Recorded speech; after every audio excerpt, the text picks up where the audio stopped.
여러분 반갑습니다. 하나님의 은혜와 평강이 예배를 드리는 우리 모두 위에 하늘로부터 풍성히 부어주시기를 간절히 바라고 기도합니다. 예배를 시작하면서 주기도문을 찬양하도록 하겠습니다. 우리의 예배 가운데 우리의 2021년 걸음걸음마다 하나님의 나라가 하나님의 뜻이 하나님의 통치가 이루어 주시옵소서. 이러한 믿음의 고백으로 함께 찬양하겠습니다.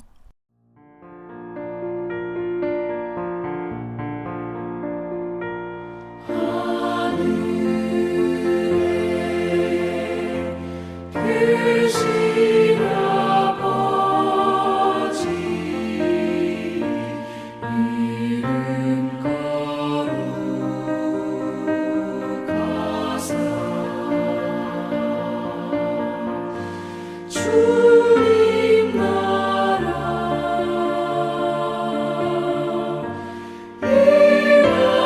일하시고 뜻이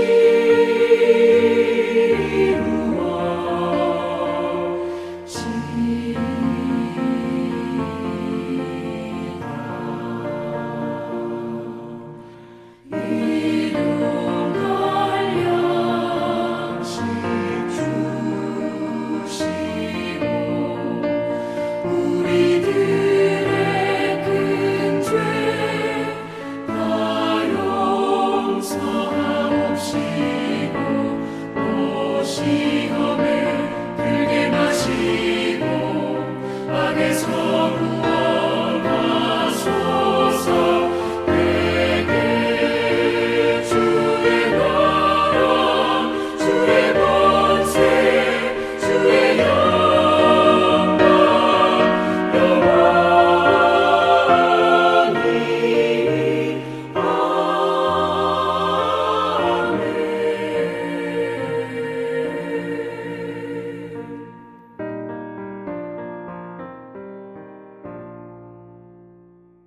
이제 우리 함께 전심으로 서로를 향하여 이 예배를 통해 부어주실 하나님의 사랑과 축복을 선포하도록 하겠습니다.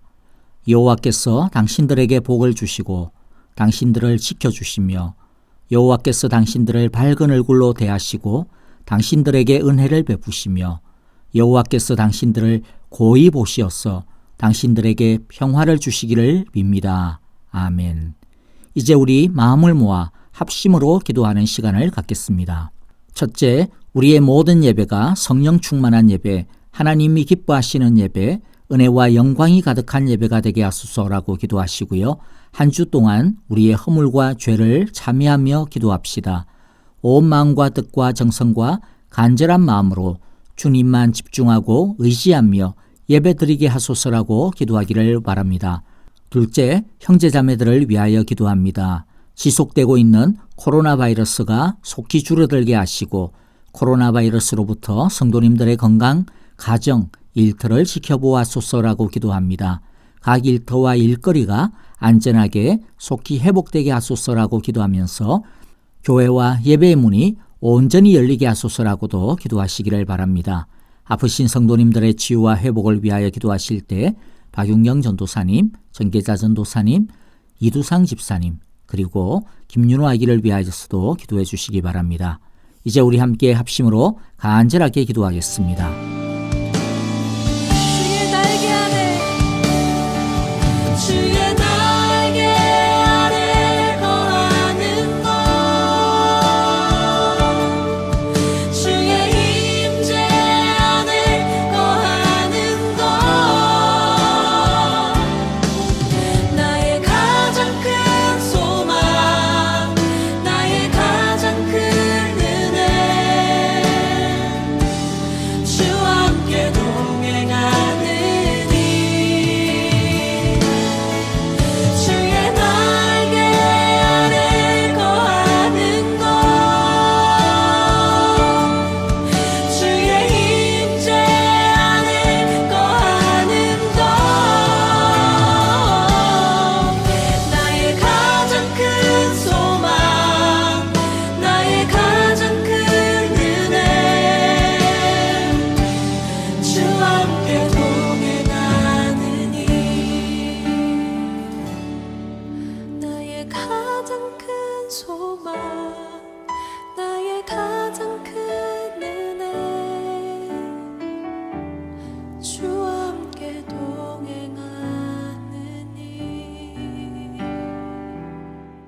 함께 기도하겠습니다. 우리의 위로자가 되시며 우리의 능력이 되시는 하나님 아버지, 주님의 자녀들이 이 시간 온 마음과 뜻과 정성으로 하나님을 높이며 사랑으로 예배를 드리오니 우리의 예배를 받아 주시고 당신의 은혜와 사랑과 평화를 내려 주시옵소서. 하나님 아버지, 한 주간의 우리의 허물과 약함과 죄악을 회개합니다. 눈과 마음, 말과 손과 발, 우리의 행실로 지은 우리의 모든 죄를 예수님의 보혈로 깨끗하게 씻어 주시옵소서. 성령의 기름 부으심을 허락하시어서 우리를 진리 가운데서 새롭게 하시고 예수님을 닮아가게 하여 주시옵소서. 주님, 주님의 자녀들이 각자의 처소에서 하나님을 바라보오니 각 마음마다 안고 나온 탄식을 이미 듣고 계신 줄을 믿습니다. 울부짖는 기도를 이미 듣고 일하시는 줄을 믿습니다. 하나님, 오늘 예배를 통하여 먼저 하늘의 위로와 평안을 받게 하여 주시옵소서. 이 세상을 버티고 이겨낼 수 있는 하나님의 위로와 능력을 이 예배를 통하여 각 심령마다 채워주시옵소서. 전쟁터와 같은 세상을 살다 왔습니다. 또 살아갑니다. 하나님, 성령의 전신갑주를 제대로 입을 수 있도록 이 시간 성령으로 충만케 하여 주시옵소서. 하나님 아버지, 이 땅을 긍휼히 여겨 주시옵소서. 좀처럼 수그러들지 않는 코로나 사태를 주님의 선하신 뜻과 시간 아래서 속히 잠잠할 수 있게 하여 주시옵소서. 이 땅을 뒤덮고 있는 분열과 미움, 억압의 세력들을 물리쳐 주시옵소서. 정치인들의 알량한 새치혀가 아닌 주님의 사랑으로 주님의 진리로 이 땅을 고쳐 주시옵소서. 이를 위해 주님의 교회들을 고쳐주시고 복음과 주의 사랑으로 늘 새롭게 세워지게 하여 주시옵소서. 주님의 자녀들, 예수님의 제자들인 우리들이 우리의 삶의 자리에서 빛과 소금의 영향력을 나타내며 그리스도의 고운 신부로 하나님의 영광을 비추며 살아가게 하여 주시옵소서. 오늘도 우리의 삶의 주인 되시는 주님께 귀한 예물을 드립니다. 11조, 주일헌금, 주정헌금, 성교헌금 그리고 여러 제목으로 드리는 우리의 모든 예물을 통하여 하나님의 나라와 주의 교회가 세워져 가게 하여 주옵소서. 바친 손길과 우리 사랑의 교회 온 성도들의 가정과 일터를 주님 붙들어 주시옵소서. 이 한 주간도 코로나로부터 건강과 안전을 지켜 주시옵소서. 아프신 성도님들을 고치시고 회복시켜 주시며 우리의 선교사님들에게도 이 시간 동일한 은혜와 사랑과 평안을 내려 주시옵소서. 예배의 시작입니다. 마치는 시간까지 서로 다른 처소에서 예배드리지만 같은 믿음, 같은 사랑, 같은 정성, 같은 성령 안에서 간절하게 예배드리게 하여 주옵소서. 예수님의 이름으로 기도하옵나이다. 아멘. 오늘 이 시간에는 찬송가 88장 내 진정 사모하는 우리의 친구가 되시는 우리의 주님을 찬송하겠습니다. 축도 뒤에도 헌신의 찬양이 있습니다. 그때도 마지막까지 찬양해 주시기를 바랍니다. 이제 함께 찬양 드리겠습니다.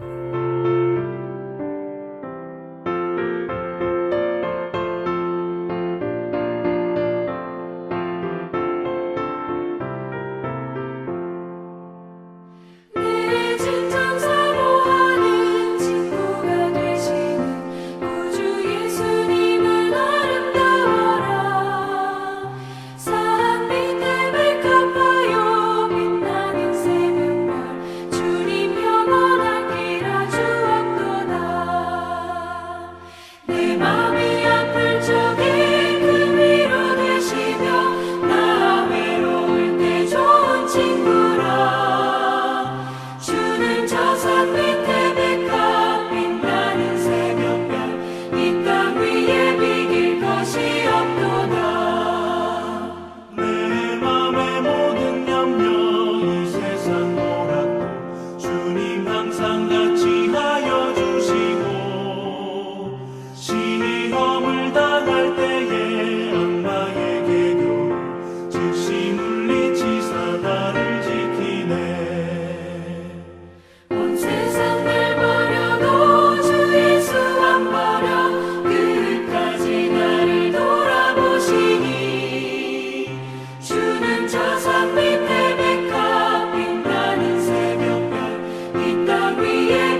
일어나소서.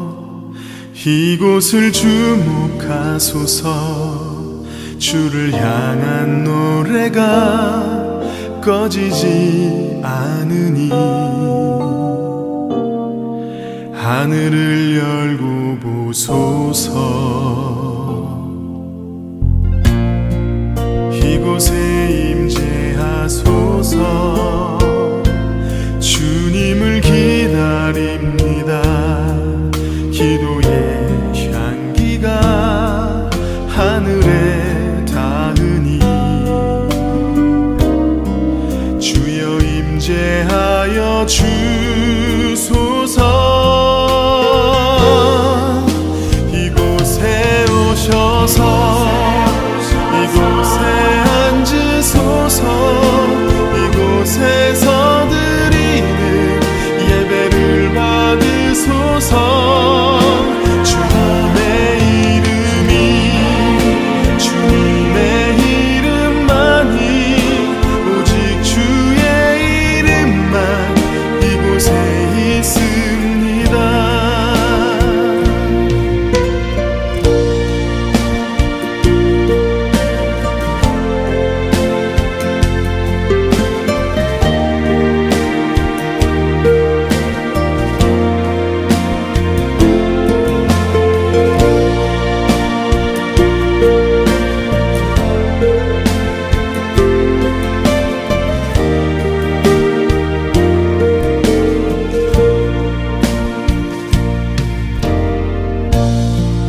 하늘의 문을 여소서. 이곳을 주목하소서.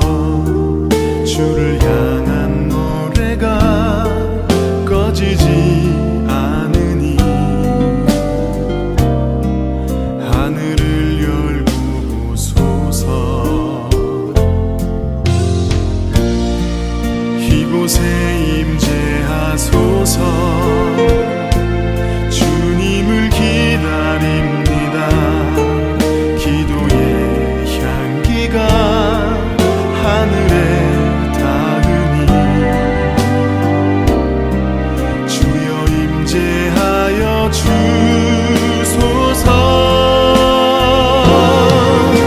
이곳에 오셔서 이곳에 앉으소서. 이곳에서 드리는 예배를 받으소서. 주님의 이름이 주님의 이름만이 오직 주의 이름만 이곳에 있습니다. 이곳에 오셔서 이곳에 앉으소서. 이곳에서 드리는 예배를 받으소서. 주님의 이름이 주님의 이름만이 오직 주의 이름만 이곳에 있습니다. 주님의 이름이 주님의 이름만이 오직 주의 이름만 이곳에 있습니다.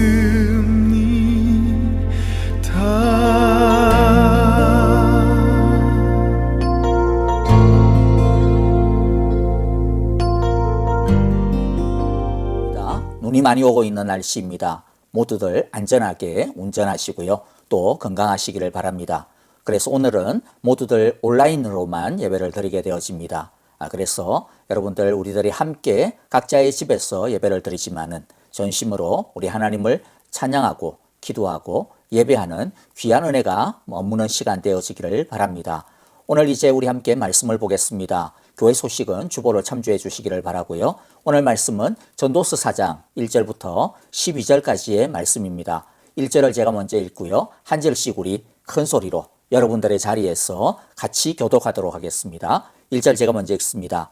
나는 또 세상에서 벌어지는 온갖 억압을 보았다. 억눌리는 사람들이 눈물을 흘려도 그들을 위로하는 사람이 없다. 억누르는 사람들은 폭력을 휘두르는데 억눌리는 사람들을 위로하는 사람이 없다. 그래서 나는 아직 살아 숨쉬는 사람보다는 이미 숨이 넘어가 죽은 사람이 더 복되다고 말하였다. 그리고 이 둘보다는 아직 태어나지 않았어 세상에서 저질러지는 온갖 못된 일을 못 본 사람이 더 낫다고 하였다. 온갖 노력과 성취는 바로 사람끼리 가진 경쟁심에서 비롯되는 것임을 나는 깨달았다. 그러나 이 수고도 헛되고 바람을 잡으려는 것과 같다. 어리석은 사람은 팔짱을 끼고 있으면서 자기의 몸만 축낸다. 적게 가지고 평안한 것이 많이 가지려고 수고하며 바람을 잡는 것보다 낫다. 나는 세상에서 헛된 것을 또 보았다. 한 남자가 있다. 자식도 형제도 없이 혼자 산다. 그러나 그는 쉬지도 않고 일만 하며 산다. 그렇게 해서 모은 재산도 그의 눈에는 차지 않는다. 그러면서도 그는 가끔 어찌하여 나는 즐기지도 못하고 사는가? 도대체 내가 누구 때문에 이 수고를 하는가 하고 말하니 그의 수고도 헛되고 부질없는 일이다. 혼자보다는 둘이 더 낫다. 두 사람이 함께 일할 때에 더 좋은 결과를 얻을 수 있기 때문이다. 그 가운데 하나가 넘어지면 다른 한 사람이 자기의 동물을 일으켜 줄 수 있다. 그러나 혼자 가다가 넘어지면 딱하게도 일으켜 줄 사람이 없다. 또 둘이 누우면 따뜻하지만 혼자라면 어찌 따뜻하겠는가? 혼자 싸우면 지지만 둘이 힘을 합하면 적에게 맞설 수 있다. 세겹줄은 쉽게 끊어지지 않는다. 아멘. 여러분 다시 한 번 더 인사를 드릴까요? 한 주간 동안 어떻게 지내셨습니까? 여러분의 하루하루는 찬란하였는지 모르겠습니다. 하나님께서 나눠주신 은혜의 선물인 생을, 시간을 축복 가운데 행복하셨기를 바라고 또 바랍니다. 우리는 지난 3장을 통하여서 우리의 모든 때와 시간이 하나님의 때에 맞춰져 있음을 그리고 하나님의 선물임을 보았습니다. 그런데 우리는 사실 보고 있습니다. 우리의 눈을 의심하지 않을 수가 없습니다. 무엇을 봅니까? 하나님이 선물로 주셨다라고 하는 이 찬란한 시간과 공간 속에 기쁨 대신에 오히려 억압과 헛됨이 가득 차 있는 것을 우리는 보고 있습니다. 전도자도 오늘 본문 4장에서 그가 이 세상에서 보고 있는 세상의 헛됨에 대하여 우리에게 가르쳐 주고 있습니다. 그러면 그가 세상에서 본 것이 무엇입니까? 우리가 보고 있는 것과 똑같습니다. 1절에 보니까요. 나는 또 세상에서 벌어지는 온갖 억압을 보았다. 억눌리는 사람들이 눈물을 흘려도 그들을 위로하는 사람이 없다. 억누르는 사람들은 폭력을 휘두르는데 억눌리는 사람들을 위로하는 사람이 없다. 억압과 억울함입니다. 그런데 더 슬픈 것이 무엇입니까? 위로자가 없다라는 것이죠. 하나님께서 이 세상에 권세자를 세우신 목적이 있는데 그것은 이 세상을 아름답게 경영하라고 하는 것이었습니다.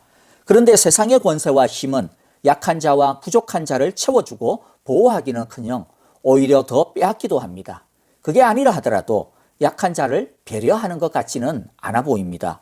그런데 제가 굳이 여기에서 악덕적인 착취나 또는 정치적인 핍박을 말할 필요는 없을 것 같습니다. 그런 후진적인 억압이 아니라 하더라도 우리가 살고 있는 이 세상 어디에나 온갖 억압들이 존재하기 때문에 그렇습니다. 인종에 따른 눈에 보이지 아니하는 억압이 있고요. 종교에 따르는 억압이 있고 학벌의 차이에서 오는 억압이 있고 출신 지역에 따른 보이지 아니하는 차별과 어떤 학교 출신이냐에 따라서 성별에 따라서 자신도 모르게 아무렇지도 않게 행해지고 있는 차별과 억압들이 이 세상 곳곳에 이 미국 땅에도 여전히 가득 차 있는 것을 우리는 너무나도 잘 알고 있습니다. 심지어는요. 약한 자를 배려한다 그러면서 그 약한 자들을 배려하기 위해 정책을 펼치는데 그 결과가 어떻느냐 하면 도리어 그것이 또 다른 약한 자들을 차별하게 되어지는 그러한 결과가 나오더라는 것이죠. 왜냐하면 이 세상에 억압이라고 하는 것이 차별이라고 하는 것이 너무나도 깊게 뿌리 깊게 고착되어져 있기 때문이라는 것입니다. 예를 들어 볼까요? 소수인종을 배려하기 위해서 여러 정책을 펼치는데 그 정책은 또 다른 소수인종에게는 불공정이라고 하는 결과를 가지게 되는 것을 우리는 보게 됩니다. 또 다른 예를 들어 보면요. 지난 한 해 동안 우리는 코비드로 인해서 지금도 수많은 사람들이 질병의 고통 아래서 신음하고 있습니다. 질병뿐만 아니라 이 사태로 인하여서 직장을 잃은 사람들, 사업이 많이 위축이 되어서 하루하루 버텨나가는 사람들, 그와 같은 것들 우리 주위에 우리가 바로 그런 당사자로서 고통을 당하고 있습니다.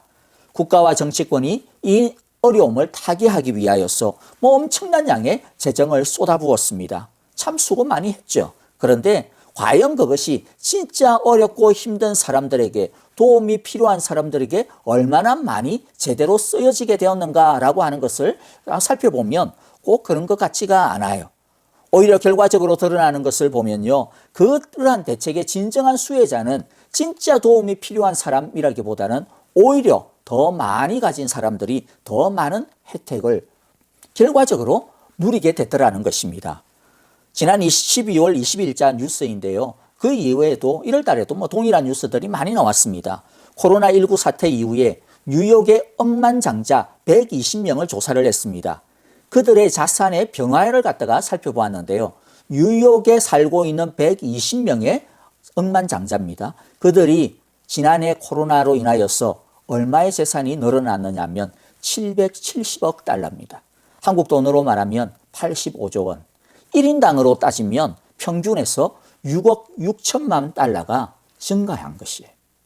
미국 전체가 아니고 뉴욕에 살고 있는 120명에 한해서입니다. 지난 12월 이후 한 달 동안 지금까지 이들의 자산은 아마도 못해도 12월 달에 조사한 것보다는 10% 내지 20% 증가했을 것입니다. 지금 통계적으로 정확하게 보여주고 있는 팬데믹 이후의 상황은요, 더욱더 고착되어지고 있는 K자형 회복입니다. 부자는 더 높이 올라가고 가난한 사람들은 더 내려가고 양극화가 일어나고 있다는 것이죠. 저는 그렇다고 해서 자산가들을 못된 놈들이다, 악덕 기업주다라고 비난하려고 하는 것이 절대로 아닙니다. 이 자산가들은 적극적으로 이 코로나를 통하여서 힘없는 보통의 사람들을 억압하거나 뺏어가지고 자기들의 자산을 불린 것이 아닙니다. 그러니까 이런 것들을 보고서 이들을 나쁜 놈이다 비난하거나 공격할 필요는 없어요. 그런데 보십시오. 이러한 현상은요, 비단 코로나 사태에만 국한되어지는 것이 아닙니다. 금융위기 때에도 동일합니다.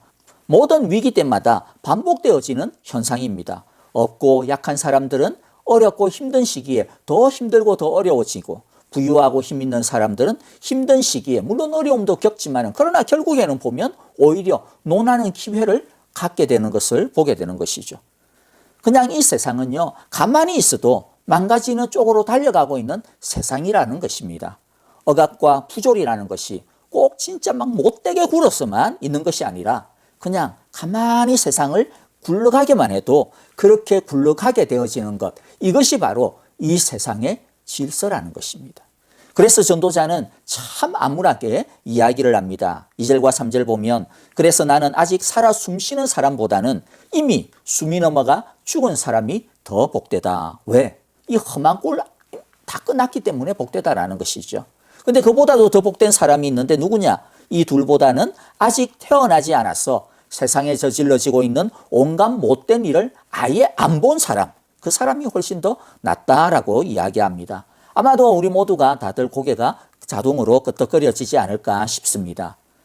여러분, 그러면 어떻게 해야 이 부조리하고 감옥과 같은 이 세상에서 위로를 얻고 또 노임을 얻을 수 있을까요? 살아남을 수 있을까요?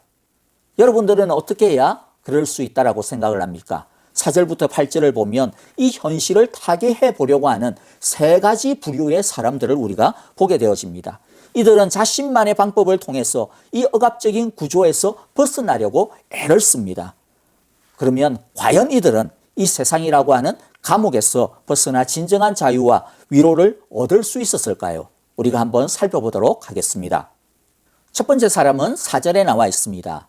온갖 노력과 성취는 바로 사람끼리 갖는 경쟁심에서 비롯되는 것임을 나는 깨달았다. 그러나 이 수고도 헛되고 바람을 잡으려는 것과 같다. 어떤 사람입니까? 이 사람은 이 부조리한 세상을 어떻게든 벗어나 보려고, 이겨보려고 죽으라고 노력해서 제법 상당한 성취를 이룬 사람입니다. 그런데 그가 그렇게 노력하고 성취를 이룬 그 동기가 무엇이라고 이야기합니까? 경쟁심이라고 합니다. 여기서의 경쟁심은 나쁜 의미입니다. 선한 경쟁심이 아니고요, 나쁜 의미입니다. 그래서 다른 번역에서는 시기심이라고 번역을 했습니다. 이 세상의 억압과 부조리는 더 많이 가지려고 하는 경쟁심, 남보다 더 많이 가지고 싶어하는 시기심에 뿌리를 두고 있다고 이야기하는 것입니다. 그래서 어떻게 해서든지 남보다 더 빨리, 남보다 더 많이 가지려고 밤잠을 설쳐가며 노력을 합니다. 그것도 안 되면 수단과 방법을 가리지 아니하는 무모함을 불사하는 사람들도 생기고 있습니다. 그러면서 그 노력을 자신은 최선이다, 그렇게 항변을 하는 것이죠. 경쟁심과 이기심은 결국 우리를 열등감과 우월의식이라고 하는 이 두 사이를 왔다 갔다 하는 진자운동에 빠지게 만듭니다. 외모로부터 능력에 이르기까지 모든 것들이 결국에는 경쟁과 시기심, 열등감과 우월의식, 이 두 사이에서 왔다 갔다 하죠. 요즘은 그놈의 SNS 때문에 인터넷 때문에 하루에도 몇 번 그냥 우리의 기분과 우리의 감정이 너를 뛰는지 모릅니다. 그런데 여러분, 이런 경쟁심과 시기심, 탐욕은 우리가 아무리 끊임없이 채우려고 해도 채워지지 아니하는 욕망임을 우리는 너무나도 잘 알고 있습니다. 아무리 많은 것을 가져도, 아무리 높은 곳에 앉아도, 아무리 많은 꿈을 이루어도 만족하는 사람은 아무도 없습니다. 나보다 더 잘난 인간이 한 명이라도 더 있기 마련이기 때문이거든요. 나보다 더 많이 가진 사람이 또다시 다음 세대에 또 생기게 되어집니다. 또 사람은 어떤 특성이 있습니까? 처음에는 자신이 성취한 것으로 인하여서 기쁨을 가지지만 시간이 가질수록 자기가 성취해서 얻은 그 기쁨이 점점 퇴색하고 점점 희미해져 갑니다. 그래서 시간이 지나면 이전으로 다시 돌아가는 것이죠. 또다시 불행하다고 느껴집니다. 또다시 열등감에 빠져들게 되는 것입니다. 그래서 또다시 다른 욕망을 쫓아서 가기 시작을 합니다. 그렇기 때문에 우리들이 무엇인가를 채운다고 해서 세상의 부조리를 해결할 수 없고 그 감옥으로부터 벗어날 수 있는 길이 없는 것입니다. 끝없는 경쟁심과 시기심의 늪에 걸려서 허우적거릴 뿐이죠. 빠져나오려고 발부둥 치면 칠수록 오히려 그 더 점점 깊이 빠져들고 말 뿐입니다. 그래서 전도자는 이 첫 번째의 시도를 무엇이라고 평가합니까? 4절 끝에 보니까 그러나 이 수고도 헛되고 바람을 잡으려는 것과 같다라고 말하고 있습니다. 이제 두 번째 사람이 등장합니다. 5절과 7절인데요. 5절을 보면 어리석은 사람은 팔짱을 끼고 앉아서 제 몸만 축낸다라고 이야기합니다. 어떤 사람입니까? 일종의 허무주의자입니다. 패배주의자입니다.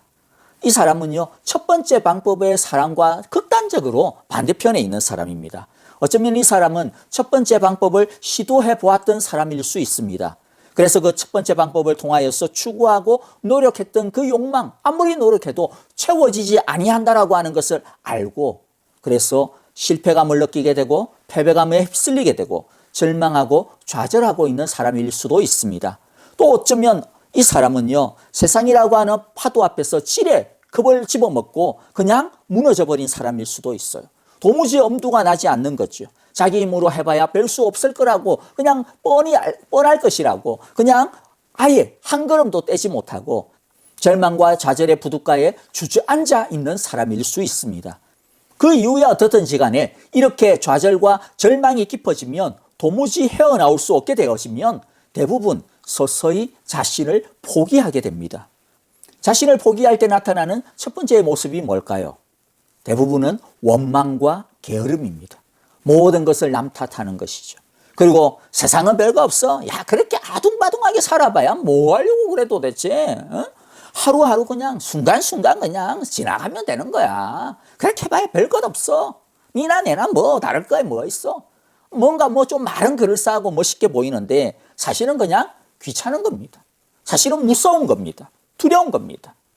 열심히 해도 안 될 때 또 당하게 되어질 절망과 좌절을 그냥 피하고 싶은 마음뿐인 것이죠. 이것은 일종의 포기입니다. 이것이 좀 점점 심해지면 어떻게 됩니까? 자기를 학대하게 되고 미워하게 되고 자기를 괴롭히게 되고 그것이 점점 심해지면 그것을 회피하려고 합니다. 그래서 빠져드는 것이 무엇입니까? 각종 중독입니다. 어떤 사람은 알코올 중독으로, 어떤 사람은 노름 중독으로, 어떤 사람은 유흥에 빠지고, 어떤 사람은 마약에, 어떤 사람은 인터넷이나 쇼핑에 빠져들게 되는 것이죠.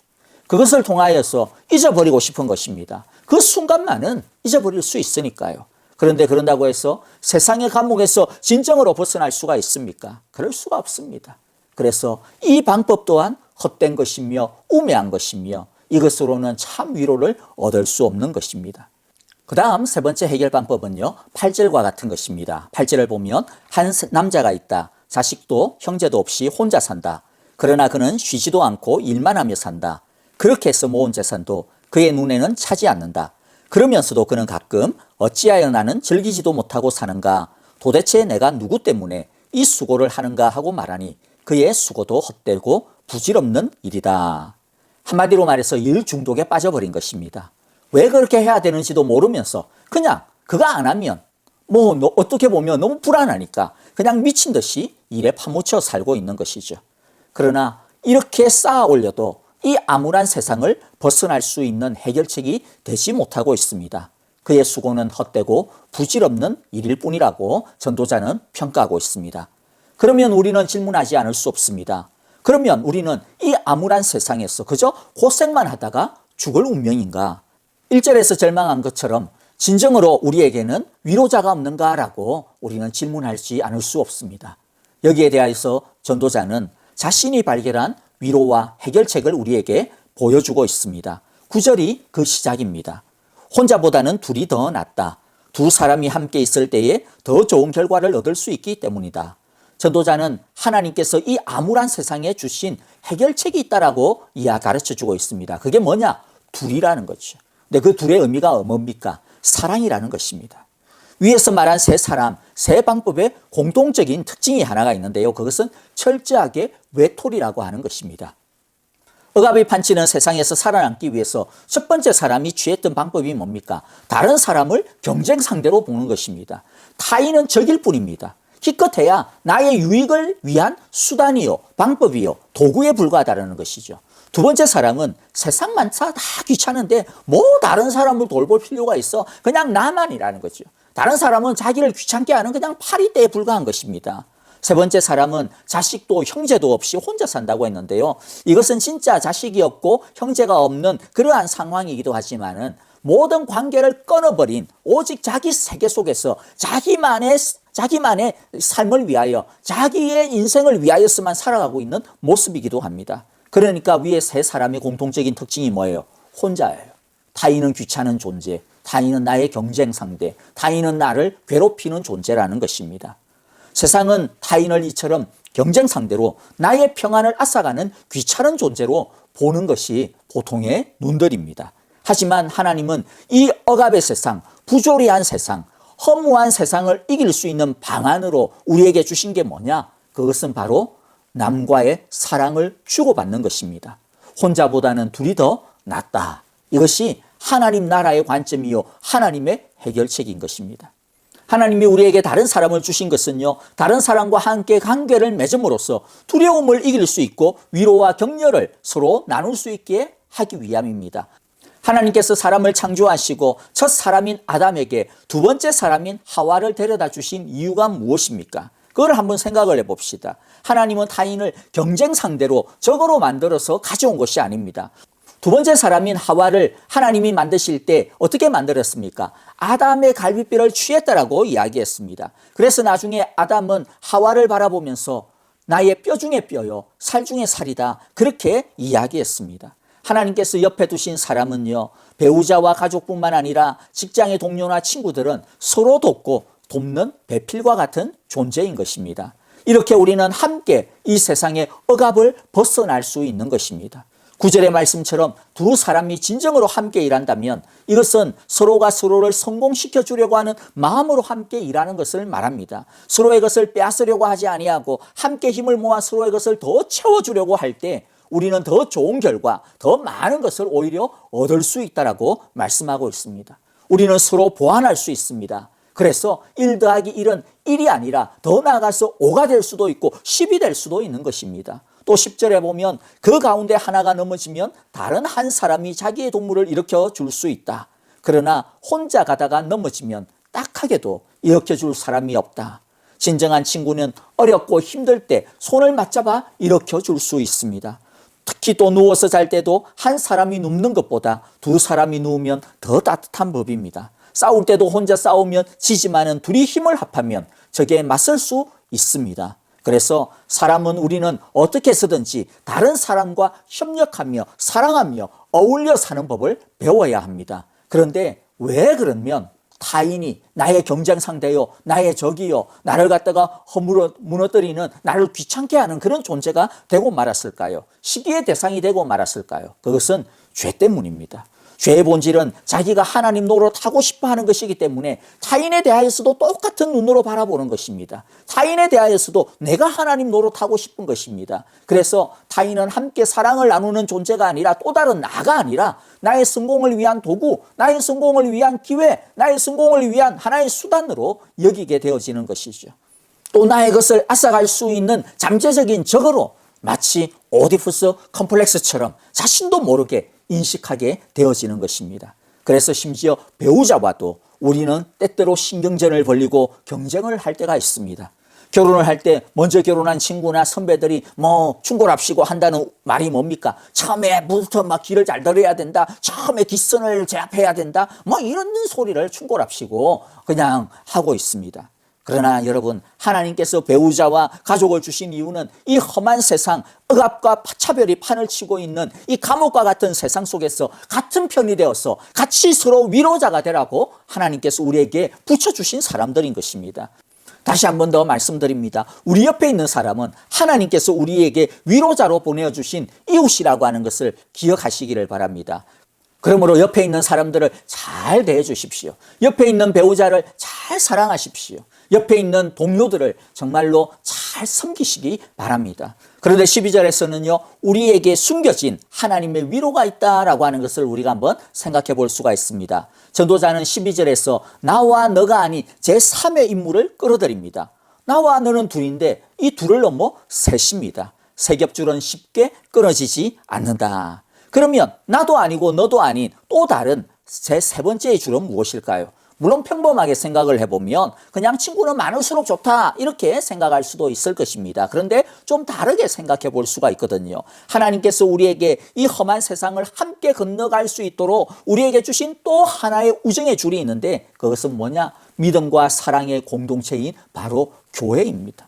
하나님은 우리를 그리스도의 한 몸으로 지으셨습니다. 우리는 함께 울고 함께 웃는 한 몸입니다.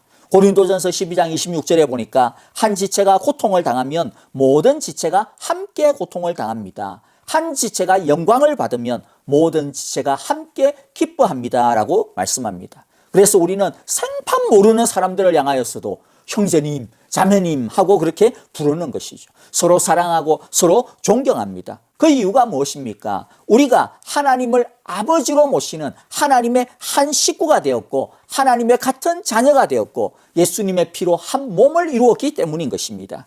그래서 교회 안에서 우리는 서로 시기하면 안 됩니다. 교회 안에서 우리는 서로 경쟁하면 안 됩니다. 아무리 좋은 것이라 하더라도 경쟁하거나 비교하면 안 됩니다. 하나님은 이 험한 세상, 특별히 악하고 힘든 세상 속에서 하나님의 위로를 함께 나눌 교회를 우리에게 위로자로 보내주신 것입니다. 그러므로 우리 모두 같은 어려움을 지나가고 있는 이때에 서로에게 위로를 전하는 위로자가 되어질 수 있기를 바랍니다. 함께 만나고 함께 모일 수 없는 처지이기는 하지만은 여러분들 우리 서로 오랜만에 또 안부도 전하는 한 주간이 되어지기를 바라고요. 소식도 먼저 묻고 또 멀리서나마 진정으로 함께 정말 기도하는 그러한 위로의 공동체가 우리 되어지기를 소망합니다.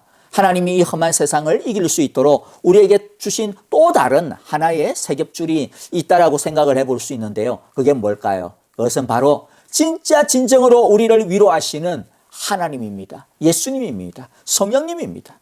우리가 잘 아는 대로 다니엘서를 살펴보면 이런 이야기가 있었죠.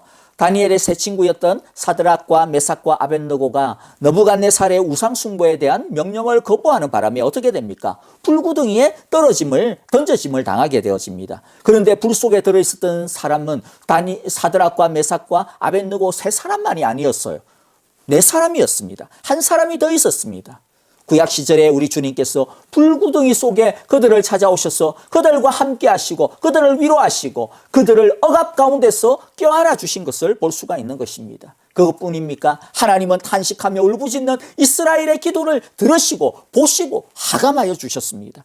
이집트의 종살이로부터 이집트의 그 억압으로부터 허무함으로부터 그들을 해방시켜 주셨습니다. 그리고 그들과 함께 그들 앞서서 홍해 바다를 가르시고 홍해 가운데로 그들을 인도하여 주셨습니다. 광야길을 가는 동안 그들을 떠나지 아니하시고 낮에는 구름 기둥으로 밤에는 불 기둥으로 이스라엘 가운데 임재하고 인도하여 주셨습니다.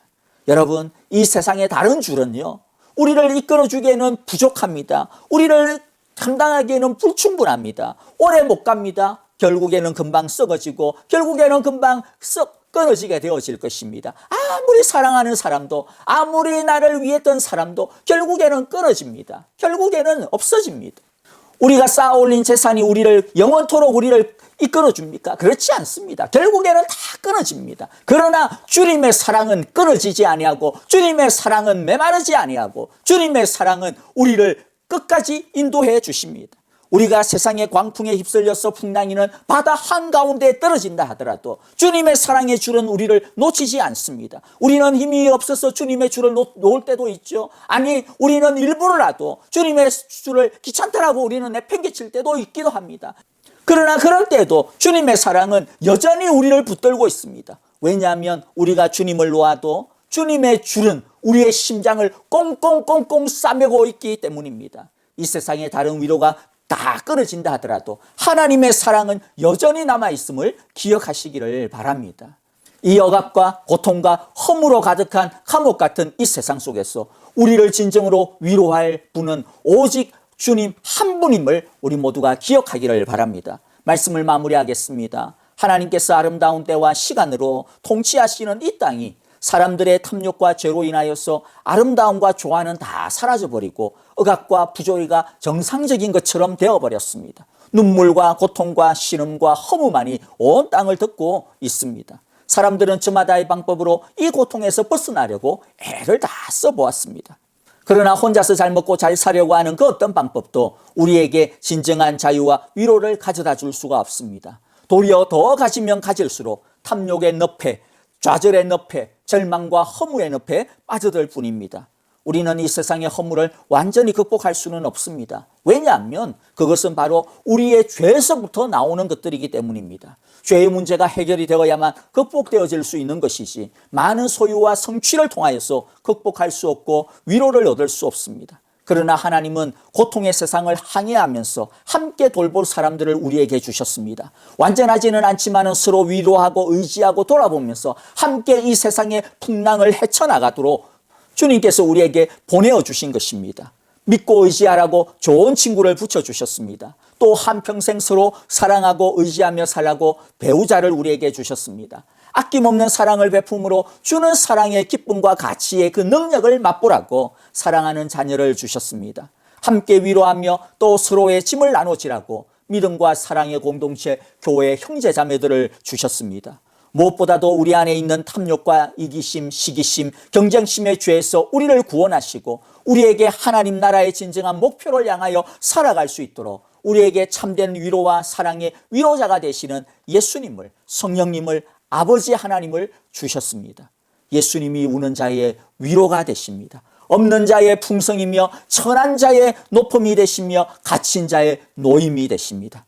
예수님만이 약한 자의 강함이요 눈먼 자의 빛이시요 병든 자의 고침이 되시며 죽은 자의 부활이 되십니다. 예수님만이 우리의 기쁨이요 예수님만이 우리의 생명이요 예수님만이 우리의 평화이요 예수님만이 우리의 영광이 되십니다. 우리 모두 우리 주님의 사랑의 줄이 우리를 꼭 붙들고 있음을 굳게 바라보고 그 사랑의 줄을 굳게 붙들고 한 걸음 한 걸음 나아가는 우리 모두가 되시기를 주님의 이름으로 축복합니다. 우리 함께 기도하겠습니다.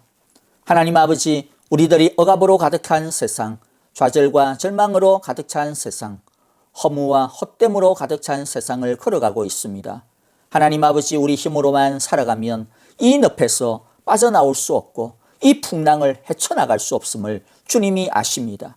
하나님 아버지, 우리에게 사랑의 마음을 주셨사오니 우리에게 함께 걸어갈 수 있는 동지요 친구들을 주시고 가족을 주셨사오니 우리들이 우리만 돌보는 자들이 아니라 서로 돌아보아 사랑과 선행을 격려하며 하나님의 위로를 함께 전하는 우리 사랑의 공동체가 되게 하시고 우리 아름다운 믿음의 가정들이 되게 하시고 사랑의 가정들이 될 수 있도록 축복하여 주시옵소서. 하나님 아버지, 무엇보다도 우리의 참된 위로자는 주님이심을 우리가 믿고 고백합니다. 성령님이심을 우리가 고백합니다. 아버지 하나님이심을 우리가 고백합니다. 하나님 아버지의 그 사랑에 항상 기대어 살아가게 하여 주시고 성령님 이끄는 대로 걸어가게 하여 주시고 예수님의 그 사랑의 품에 안겨서 하나님의 나라를 향하여 한 걸음 한 걸음 전진하며 사랑의 위로자로 살아가게 하여 주시옵소서. 이제는 우리 주 예수 그리스도의 크신 은혜와 하나님 아버지의 귀하시고 복되신 사랑하심과 성령님의 위로하시며 늘 동행하시고 불꽃 같은 눈동자로 지키시고 돌보시는 그 은총이 이 험악하고 악한 세상, 허무와 좌절과 억압이 가득한 세상 속에 살지만은 그럼에도 불구하고 하늘의 기쁨을 안고 살아가기로 우리의 진정한 위로자가 되시는 예수님의 품 안에서, 우리의 진정한 위로자가 되시는 하나님의 진리 속에서, 우리의 진정한 위로자가 되시는 성령님의 인도하심을 따라서 우리도 동일하게 이 세상 가운데 우리 옆에 있는 사람들에게 서로 위로하며 사랑하며 살아가기로 오늘 이 시간도 기도하며 다짐하는, 함께 모여 예배하는 온 사랑의 교회 성도들과 주님께서 우리에게 주시고 축복하시는 귀한 자녀들과 가정과 생업과 우리의 모든 걸음 위에 이제로부터 영원토록 함께 계시기를 축원하옵나이다. 아멘.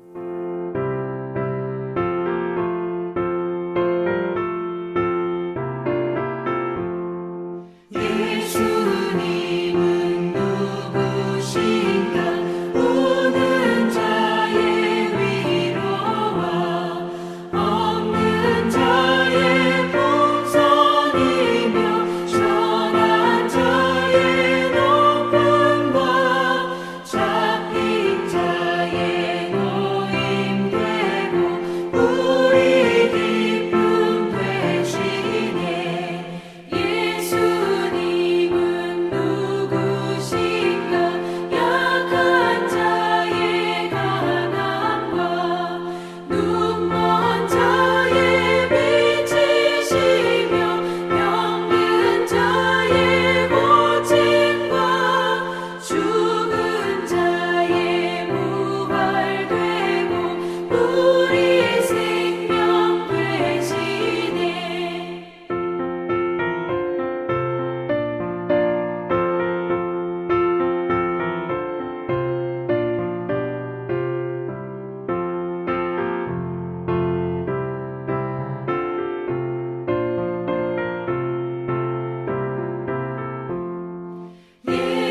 예수님은 누구신가 주한 자의 전함과 죽을 자의 생명이며 죄인들의 중보와 멸망 자의 구원되고 우리 평화 되시네. 예수님은 누구신가 온 교회의 머리와 온 세상의 구주시며 모든 왕의 왕이요 심판하실 주님 되고 우리 영광 되시네.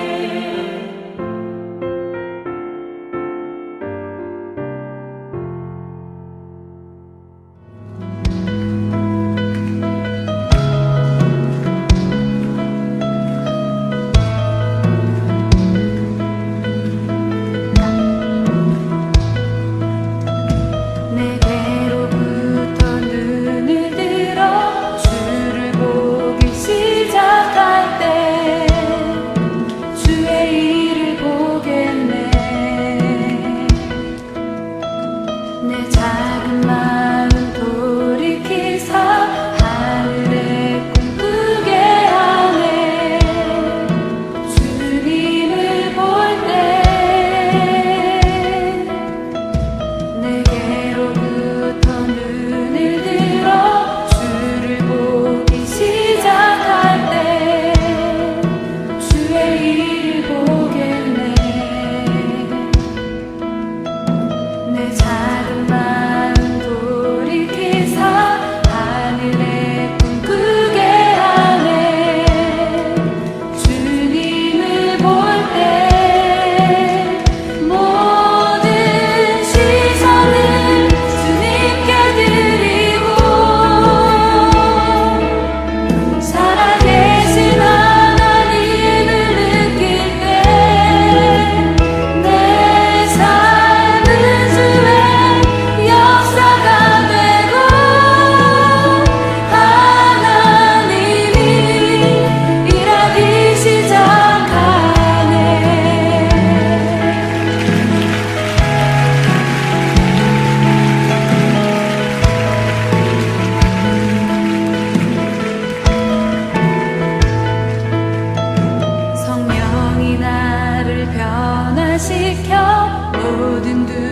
감사라